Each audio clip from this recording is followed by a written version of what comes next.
gentlemen, here's the problem. In Vietnam, the government continues to round up anyone who continues to speak the word democracy or speak the words human rights.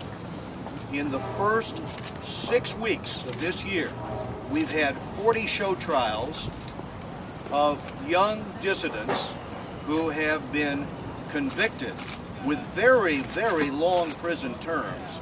But it is not just the show trials that is troubling to the international community. It is also the beatings that go with these arrests. I have with me a photograph from July 3rd of the leader of the Cao Dai. And this shows the beating he went through. We have a Protestant leader here, a photo of Pastor Nguyen Cong Chin.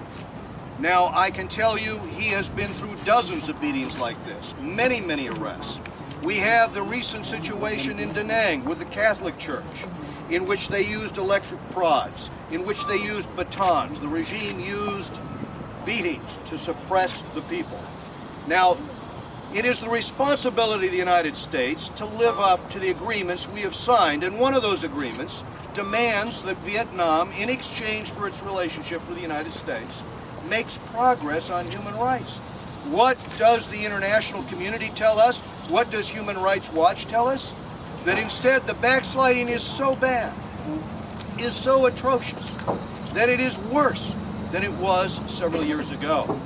That when you have 40 show trials in 6 weeks, which eclipses all of last year, and these types of beatings, that far from having things change, they are accelerating in terms of trampling the rights of the people in Vietnam. Now here's my concern. I passed legislation through in the last session with respect in the House, with respect to putting Vietnam back on the list of countries of particular concern. My worry in all of this is that this administration and the past administration were supposed to make that part of the dialogue. So when we have President Sang coming here on Thursday, it's supposed to lead the dialogue, and yet it gets kicked down to a lower and lower and lower level. I wouldn't be surprised if soon the interns are bringing it up instead of senior staff and the president. So here's our request. The president needs to bring this up because Vietnam wants a closer relationship with the United States. The government does. Now's our opportunity.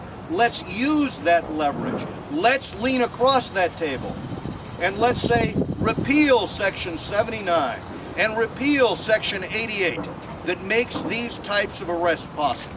And let's put Vietnam on a course towards progress with respect to human rights. And let us make that our demand, because we've done it with other countries around the world in exchange for a closer relationship.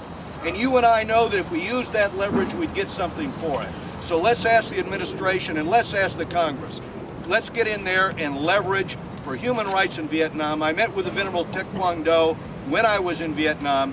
He told me it's the goal of that government to replace the sacred Buddhist texts with the Communist Manifesto. He's not willing to do that, and therefore he is under arrest. I met with a leader of the Hoa Hao Church. He subsequently has been beaten so badly, I don't think anyone could carry on a conversation with him today. It is past time for us to make these demands. Thank you.